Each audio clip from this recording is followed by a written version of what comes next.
Olá pessoal, nesse vídeo nós vamos resolver a questão número 18 do Colégio Naval de 1990. No trinômio y igual a ax² mais bx mais c, em que o a ele é negativo, o seu valor numérico para x igual a menos 3 é positivo e para x igual a 7 é negativo. Logo, pode-se afirmar que qual dessas alternativas aqui será a verdadeira. Então, note que eu acrescentei este dado ao problema, porque se nós não acrescentarmos um dado ao problema, a gente vai observar que não teremos uma solução, não teremos um gabarito. Então nós vamos resolver esse exercício de duas maneiras. A primeira é sem este dado, né? E daí a gente vai ver que sem este dado a gente não vai obter nenhuma resposta, e após fazermos isso, vamos acrescentar este dado, e daí vamos observar que de fato essa questão ela possui um gabarito. Então, inicialmente excluímos esta hipótese, que x igual a 2 é positivo, e eu vou colocar no quadro duas funções. A função f, que tem esse gráfico aqui em verde, a função g, que tem esse gráfico aqui em azul. Desenvolvendo as funções f e g, nós obtemos isto daqui e isto daqui. E perceba que o a é negativo, o b é positivo e o c é positivo da função f. Note também que o a é negativo, o b é negativo e o c é negativo da função g. Vamos analisar se essas duas funções de fato elas satisfazem essas duas hipóteses aqui do nosso problema. Para x igual a menos 3, a função f será que ela é positiva? E para x igual a 7, será que ela é negativa? E depois a gente vai fazer o mesmo para a função g. Então note que o f de menos 3... a gente pode olhar para cá ou para cá, né? Mas vamos olhar para cá e fica mais fácil. Ó. Então, f de menos 3 vai ser menos, né? Menos 3 mais 4 dá 1. Vezes menos 3 com menos 6 dá menos 9. O f de menos 3 dá 10, ou melhor, dá 9, né? Menos 1 vezes menos 9 dá 9. Isso daqui é positivo. E bate com o que está escrito aqui no enunciado do problema, né? Que o f de menos 3 tem que ser positivo.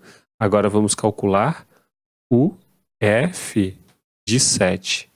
Perceba que o f de 7, olhando para cá, ó, vai ser menos 11, porque 7 mais 4 dá 11, vezes 1, que dá menos 66, que é negativo.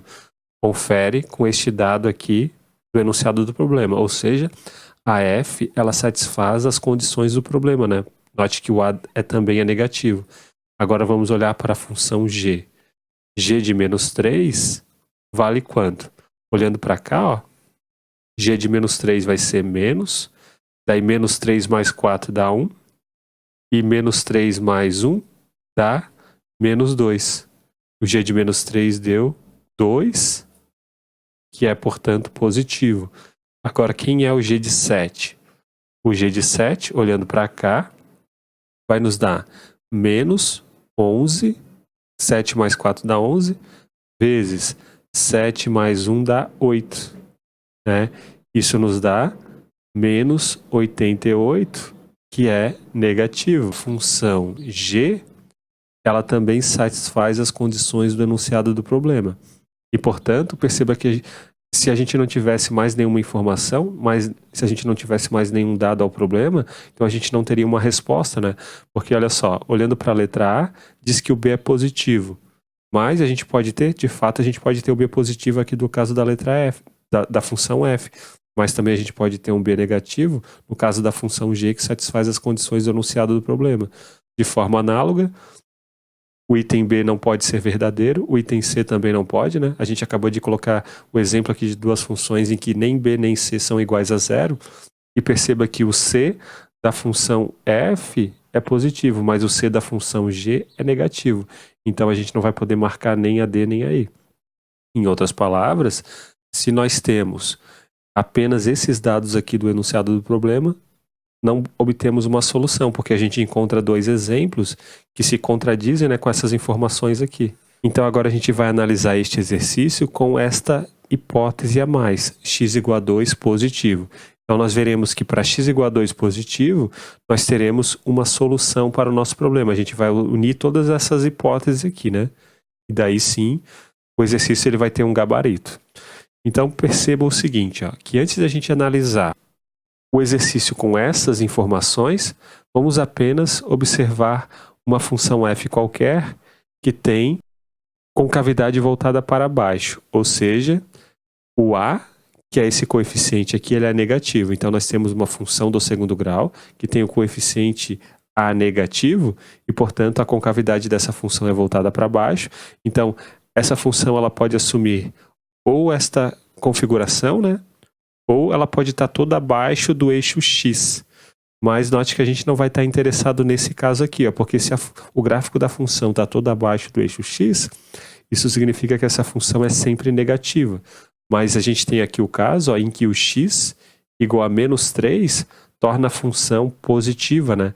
Então, a gente vai analisar somente este caso, em que o gráfico da função aqui tem concavidade voltada para baixo, e essa função ela possui essas duas raízes. E note que entre essas duas raízes, essa função ela vai ser positiva, e somente entre essas duas raízes. Para cada das duas raízes, para cada essa raiz, a função vai ser negativa. E para cá, à esquerda dessa raiz, essa função do segundo grau ela vai ser negativa também. Então, nós observamos que apenas entre as duas raízes, a função ela vai ser positiva, né? E aqui vai ser zero, e aqui vai ser zero, obviamente, né? Porque são raízes dessa função. Então, o que é que nós vamos fazer? Nós vamos fazer o seguinte, ó. Vamos colocar o menos 3 nessa posição, vamos colocar o 2 aqui nessa posição e colocar o 7 nessa posição. Perceba que o enunciado do problema nos diz que para x igual a menos 3 e para x igual a 2, essa função ela é positiva. Ou seja, o menos 3 e o 2, eles precisam estar entre as duas raízes, né? Em outras palavras, a gente vai ter que ter uma raiz aqui, à esquerda do menos 3, e a gente vai ter que ter uma raiz aqui entre o 2 e o 7. Porque se essa outra raiz ela estiver para cá, à direita do 7, então o gráfico seria isso, né? Ou seja, a função no 7 também seria igual a zero, né? Porque o 7 está entre as duas raízes nesse caso. O 7 não pode estar entre as duas raízes. Então, essa outra raiz ela obrigatoriamente tem que estar entre 2 e 7. E daí, o gráfico dessa função, ó, vai ser mais ou menos isso, né? O menos 3 e o 2 estão entre as duas raízes. E perceba que para qualquer valor aqui dentro, a f, que no caso é o nosso trinômio, né? Vou chamar esse trinômio aqui de f. Então essa função f aplicada em qualquer valor aqui vai dar positivo. Então perceba que como o zero ele está entre essas duas raízes, então o f de zero ele tem que ser positivo. Mas quem é o f de zero? O f de zero é o a vezes zero ao quadrado mais b vezes zero mais c, né? A gente tem que substituir aqui no lugar do x, ó, o valor zero. Mas isso daqui é o c.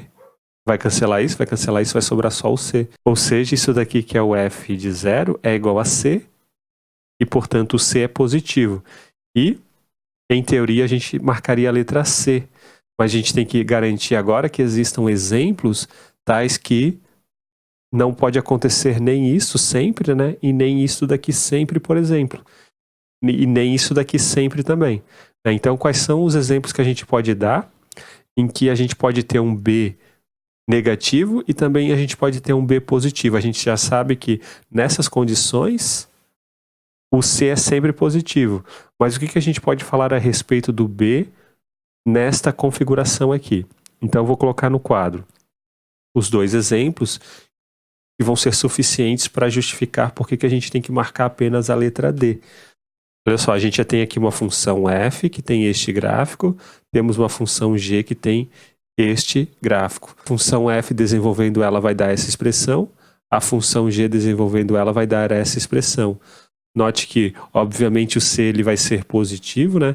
Porque se você fizer g de menos 3 vai dar positivo, g de 2 vai dar positivo, e se fizer g de 7 vai dar negativo, né? Se você fizer também a mesma coisa para a função f, f de menos 3 vai dar positivo, f de 2 vai dar positivo, f de 7 vai dar negativo. E note que O A ele é negativo em ambas as funções, satisfazendo a outra condição do enunciado do problema, mas perceba que o B em uma é negativo e o B na outra é positivo. E, portanto, essas duas funções f e g, elas satisfazem as condições do enunciado do problema, mas uma tem valor B positivo e a outra tem valor B negativo. Ficamos, portanto, apenas com a letra C. A gente só pode garantir isso, né? A gente não pode garantir nada a respeito de B. A única coisa que a gente pode garantir é que o C ele é positivo. Então é isso, pessoal. Um grande abraço a todos. Nos vemos na próxima aula. Até mais!